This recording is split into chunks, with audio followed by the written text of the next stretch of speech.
सो देखो स्टूडेंट्स, आज एक इम्पॉर्टेंट टॉपिक आपके सामने है बफर।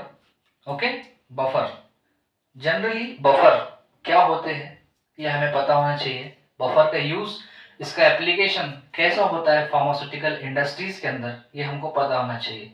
बफर हम क्यों यूज करते हैं, उसके अंदर क्या होता है और बफर कैसे ऐड करता है, ये सारी चीजों को हम देखने वाले हैं। Okay, so will see in the fast moments. Okay, before the going to explanation of the buffer, we can say if our formulation or if our solvent is very unstable at a particular temperature or condition, so in that case we can use the buffer to stabilize the solution or solvent or formulations. Okay, means you can see there, if we will add the buffer in that solvent or in that formulations. Okay, so in the presence of buffer they will resist to change in the pH। अगर हम buffer add करते हैं कोई भी solutions के अंदर या formulations के अंदर, तो ओके, तो उसके प्रेजेंस होने के बाद, मींस ऐड करने के बाद में तो ऑब्वियसली प्रेजेंट ही होगा वो। मींस अगर कोई भी सॉल्वेंट या फॉर्मुलेशन में आपने अगर बफर ऐड किया है,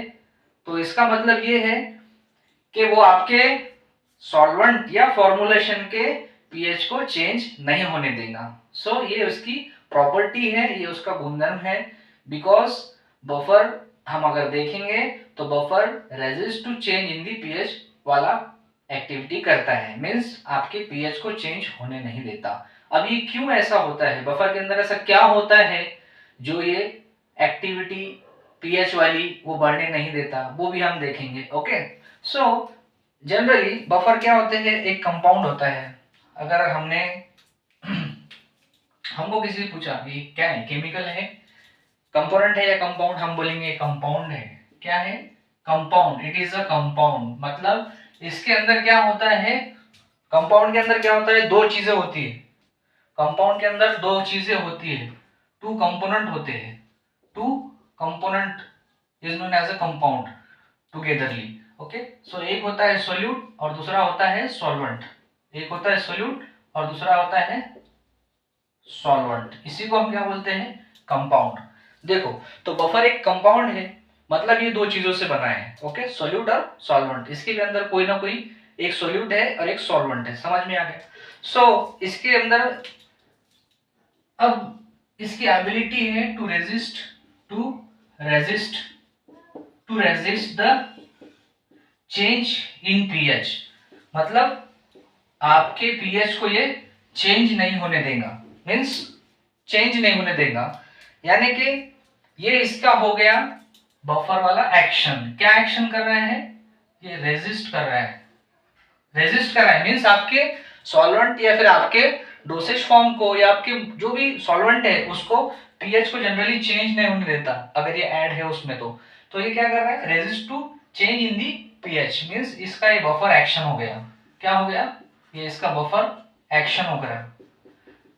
ये एक्ट कर रहा ना, act in the resistance form sorry.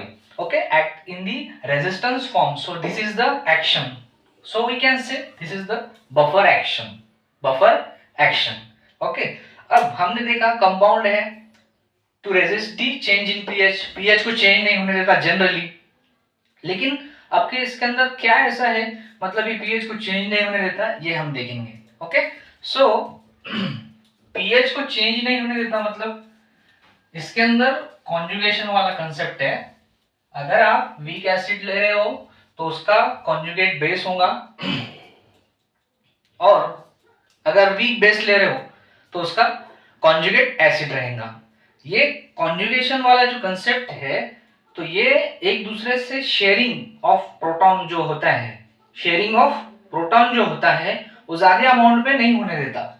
Okay, अगर फॉर एग्जांपल आप वाटर के अंदर देख लेंगे तो water is a poor conductor of electricity. So इसके अंदर ज्यादा H+ आयन होते नहीं है, इसलिए इसके अंदर आयनाइजेशन ज्यादा होता नहीं है, मतलब इलेक्ट्रिसिटी ज्यादा कंडक्ट नहीं होती है।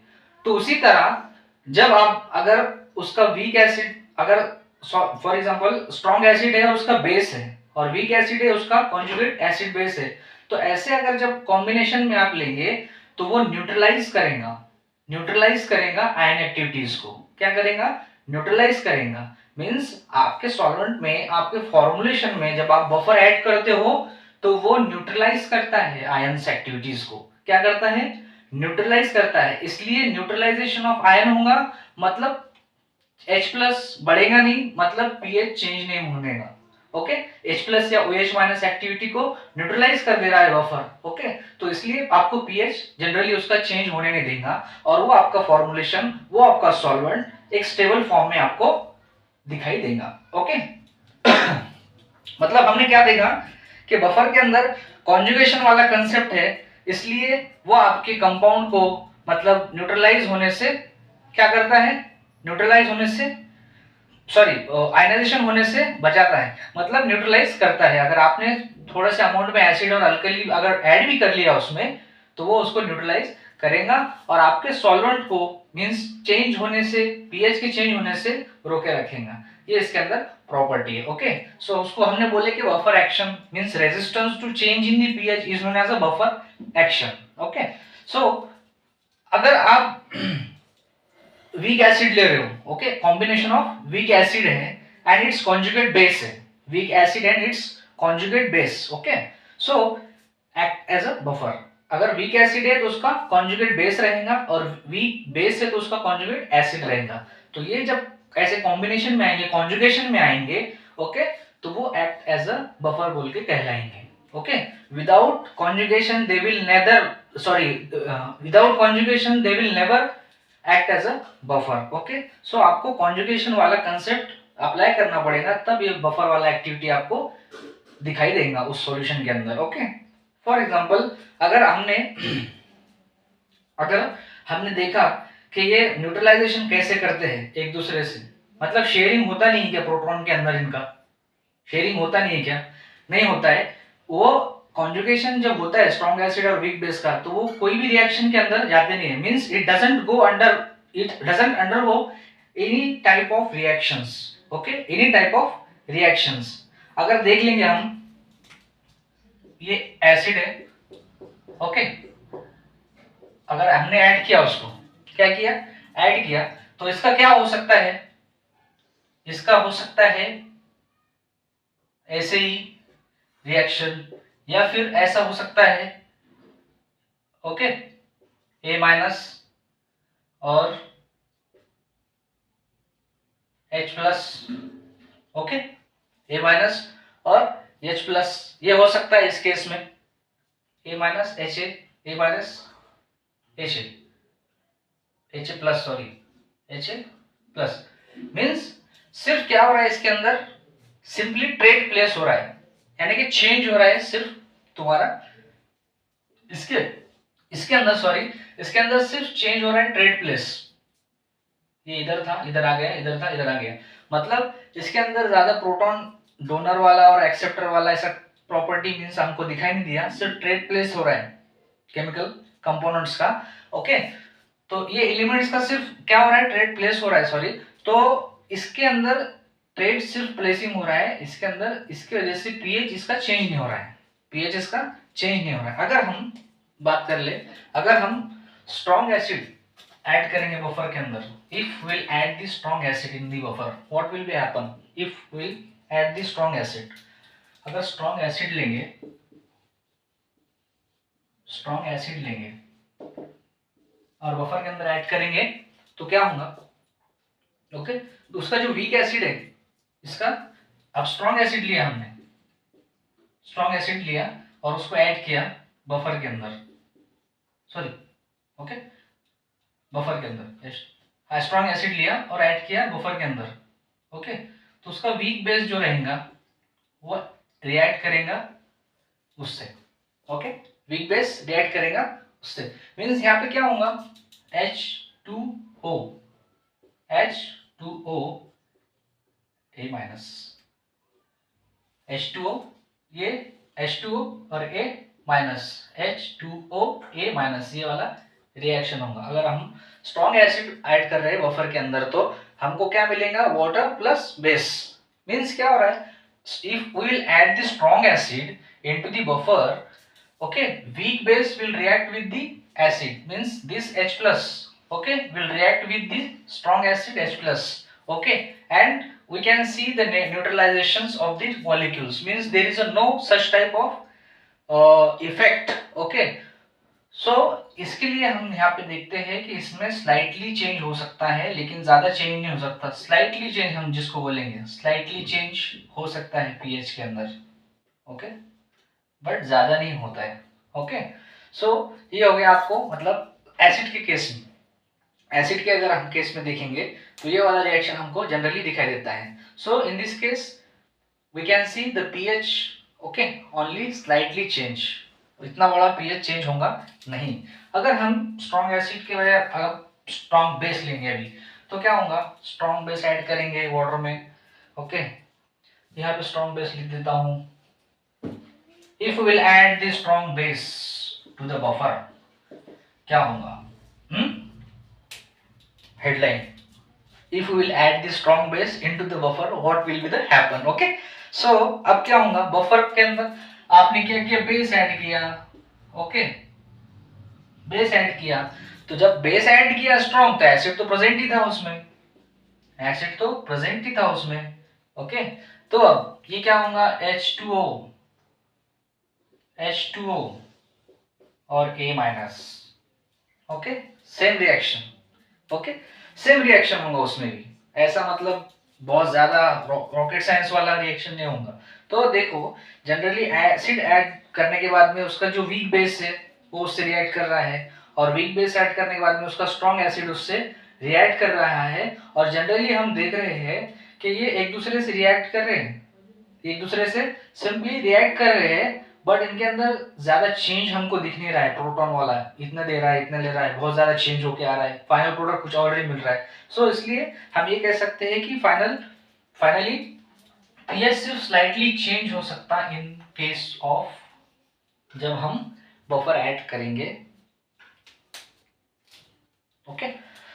सो हम देखते हैं, सॉरी, हम अगर स्ट्रॉन्ग एसिड या वीक बेस ऐड करेंगे, स्ट्रॉन्ग एसिड और कॉन्जुगेट बेस, वीक एसिड और उसका कॉन्जुगेट बेस अगर हम ऐड करेंगे, तो हम देखेंगे कि सिर्फ स्लाइटली चेंज हो रहा है पीएच, ज्यादा हो नहीं रहा है, ओके, ज्यादा हो नहीं रहा है। सॉरी, अगर हम बात करेंगे अभी समझो इसकी इक्वेशन की, buffer equation for strong acid, buffer equation देखेंगे हम कैसा रहता है। Strong acid and it's base, या सॉल्ट बोल सकते हैं आप, ओके। इसके अंदर इक्वेशन कैसा आएगा, अगर स्ट्रॉन्ग एसिड और उसका बेस है, तो देखेंगे हमने क्या किया, स्ट्रॉन्ग एसिड मतलब H लिया, क्या लिया, स्ट्रॉन्ग एसिड लिया, strong acid we have taken here, this is the strong acid, and if we will add into water, okay, if we will add into the water, equilibrium of the reaction happen, okay। so यहाँ पे क्या होगा, H3O और A minus, ये होगा strong acid के condition में ऐसा वाला रिएक्शन। अगर हम इसका डिसोसिएशन कांस्टेंट देखेंगे तो क्या आएगा, देखो डिसोसिएशन कांस्टेंट अगर हम इसका देखेंगे तो क्या आएगा, डिनोमिनेटर में Ha आएगा, ओके, डिनोमिनेटर में Ha आएगा, और यहाँ पे आएगा H3O और A minus, okay, A minus, ये हो गया इसका इक्वेशंस डिसोसिएशन कांस्टेंट वाला, okay, in case of strong acid and it's base, okay, in case of strong acid and base। so in case of strong base क्या होगा, देखेंगे अभी, strong base and its weak acid मतलब conjugation, ये equation हो गया acid के बारे में। अब बेस के बारे में देखेंगे, ओके, स्ट्रॉन्ग एसिड देख लिया, strong base, okay, sorry weak base, strong acid और वीक बेस रहता है ना, weak base, sorry, second weak base, okay, weak base and it's salt, okay. इसके अंदर क्या होगा रिएक्शंस, अगर ऐड किया हमने बेस, ओके, वीक वाला, तो फॉर एग्जांपल ये बेस हमने ऐड कर दिया, ओके, ये प्लस H2, सो BH और OH, ये वाला रिएक्शन इसको हमको अंदर दिखेगा, क्या दिखेगा ये। और इसका डिसोसिएशन कांस्टेंट कैसे लिख सकते हैं, डिसोसिएशन कांस्टेंट अगर लिखना है तो BHOH माइनस, ओके। फिर देखो ये हमने डिनोमिनेटर में न्यूमरेटर में ले लिया BHOH माइनस, ओके। अब यहाँ लेंगे ये B और H2, क्या हो गया, ये वाला इसका इक्वेशन हो गया, इसको ब्रैकेट दे देंगे, ये हो गया in case of weak base, sorry weak base, ये हो गया इसका रिएक्शन वीक बेस वाला। सो अगर एसिड और बेस अगर हम लेते हैं तो ये ऐसे इक्वेशंस उसके अंदर आते हैं। ये मैंने फटाफट कवर किया आपको ज्यादा टाइम पास नहीं करते हुए, क्योंकि ये बहुत सिंपल चीज है, ओके। अब आगे इंपॉर्टेंट पार्ट देखेंगे हम इसका, बफर कैपेसिटी। बफर कैपेसिटी क्या होता है, buffer capacity, what is the buffer capacity, we will see. देखो जनरली हर चीज की एक कैपेसिटी होती है, it is denoted by beta, okay. Buffer capacity हम देख रहे हैं, इसके अंदर हमें ये देखना है कि बफर कैपेसिटी क्या होती है। देखो फॉर एग्जांपल मैं 70 kg वेट मतलब टेकअप कर सकता हूं, वो भी इस लेवल तक, ओके। यहां तक कि मैं 70 kg वेट उठा सकता हूं, और उसके बाद अगर उठाने जाओ तो वो गिर जाता है। मतलब मेरे पास जो कैपेसिटी है वो कितनी है, इस लेवल तक सिर्फ 70 kg वेट मैं टेकअप कर सकूं, इतनी मेरी कैपेसिटी है। सो हर चीज की कैपेसिटी होती है, इसी तरह बफर की भी अपनी एक कैपेसिटी है, बफर की भी एक अपनी कैपेसिटी है। सो वो कैपेसिटी कहां तक होती है, मींस कहां तक आप उसको अगर सॉल्वेंट के अंदर ऐड कर रहे हो बफर को, तो वो पीएच चेंज नहीं होने देगा, पीएच चेंज नहीं होने देगा। लेकिन एक ऐसा मतलब अमाउंट आप ऐड करोगे, ऐड करोगे, ऐड करोगे, ऐड करोगे, और एक मतलब ऐसा लेवल आएगा जहां पर ऐड करने के बाद आपका बफर उसकी कैपेसिटी के हिसाब से उस पीएच को चेंज करने में मतलब सफल हो जाएगा, यानी कि वो रेजिस्ट नहीं करेगा। फिर बाद में थोड़ा भी अमाउंट आप ऐड करेंगे एसिड और बेस का तो वो पीएच चेंज होने लगेगा। मींस एक लेवल तक सिर्फ बफर आप ऐड करोगे एसिड और बेस सॉल्वेंट के अंदर, तो सिर्फ एक लेवल तक आपका बफर उसको न्यूट्रलाइज करते रहेगा। मतलब फॉर एग्जांपल आपके पास एक बिकर है, ओके, और इसके अंदर आप क्या कर रहे हो, बफर ऐड कर रहे हो सॉल्वेंट के अंदर, और ये सॉल्वेंट है, ये क्या है, सॉल्वेंट है, कोई भी एक फॉर एग्जांपल मोबाइल फेज है आपके डेवलपमेंट वाला बिकर में, और उसके अंदर आप बफर ऐड कर रहे हो, तो स्मॉल अमाउंट ऑफ एसिड आपने ऐड किया या बेस ऐड किया तो चेंज नहीं हुआ, तो चेंज नहीं हुआ। फॉर एग्जांपल आपने एसिड ऐड किया इसमें 1 ग्राम, तो भी चेंज नहीं हुआ पीएच के अंदर। 2 ग्राम किया तो भी स्लाइटली चेंज हुआ, ज्यादा नहीं हुआ। मतलब 5 ग्राम तक आपने देखा कि एडिशन ऑफ एसिड करने के बाद आपको पीएच चेंज होता हुआ नजर नहीं आया, बट आप जैसे ही 5.2 ग्राम ऐड करोगे तो आपको स्लाइटली चेंज होने से दिखेगा कि एकदम ज्यादा सडनली चेंज हो गया पीएच।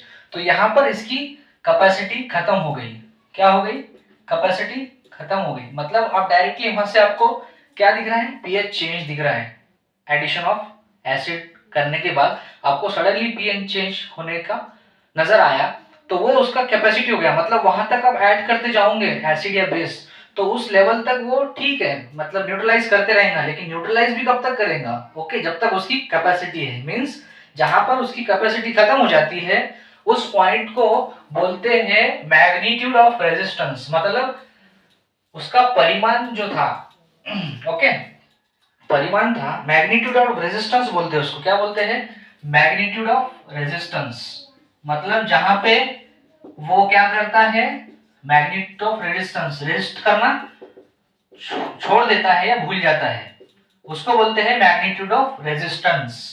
क्या बोलते हैं, मैग्नीट्यूड ऑफ रेजिस्टेंस। तो ये वर्ड इंपॉर्टेंट है बफर कैपेसिटी के अंदर, जैसे मैंने बताया। So the magnitude of resistance of a buffer to pH change is referred to as a buffer capacity. जो मैग्नीट्यूड ऑफ रेजिस्टेंस है, जहां पर पीएच चेंज होता हुआ आपको दिख रहा है, means addition of small amount of acid और base into the solvent, so there is a sudden change in the pH, you will see. So that wala point is known as a magnitude of resistance. Okay, so we can say the magnitude of resistance of a buffer to pH change is known as a buffer capacity. So हमने देखा buffer capacity क्या होता है। और अगर हम इसका equation देखेंगे, buffer capacity beta is equals to, okay, ये वाला इक्वेशन अगर देखेंगे हम, ओके, तो हमको दिखेगा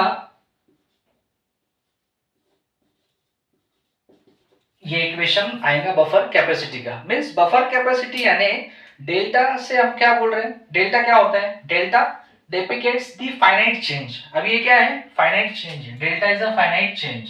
ओके, फाइनाइट चेंज मतलब थोड़ा सा चेंज, ओके, थोड़ा सा चेंज। ओके, अगर हम ऐड कर रहे हैं थोड़ा सा एसिड या बेस तो थोड़ा सा हमको चेंज दिख रहा है, इसलिए यहाँ पे फाइनाइट चेंज, आपको फाइनाइट चेंज ही दिखेगा। ओके, इतना बड़ा चेंज नहीं दिखेगा। तो buffer capacity is equals to finite change. Okay, finite change. So delta भी क्या हो गया, अगर अगर स्मॉल इंक्रीमेंट, स्मॉल चेंज ऐसा बोल सकते हैं हम, स्मॉल चेंज, ये डेल्टा भी स्मॉल चेंज या small increment, okay, in gram equivalent to litre, gram equivalent to litre ऐसा बोल सकते हैं। या फिर डेल्टा बी को हम स्मॉल चेंज बोल सकते हैं, या फिर बोल सकते हैं small increment in the gram equivalent to per litre, small change in gram per litre ऐसा भी बोल सकते हैं इसको। Okay, delta B. और डेल्टा पीएच मतलब अगर ये स्मॉल चेंज हो रहा है इन ग्राम पर लीटर तो पीएच भी चेंज हो रहा है, पीएच भी चेंज हो रहा है। So this equation is buffer capacity. आप देखो बफर कैपेसिटी के बाद में बहुत इंपॉर्टेंट एक चीज है, आइसोटोनिसिटी वाला, buffer isotonic solution, buffered isotonic solution. ये क्या है, बफर्ड आइसोटोनिक सॉल्यूशन मतलब अब देखेंगे हम बफर्ड आइसोटोनिक सॉल्यूशन क्या होते हैं, बफर्ड आइसोटोनिक सॉल्यूशन क्या होते हैं ये देखेंगे हम। Okay, buffer isotonic solution, isotonic solution ये क्या होता है भाई, देखो जनरली हमारे बॉडी के अंदर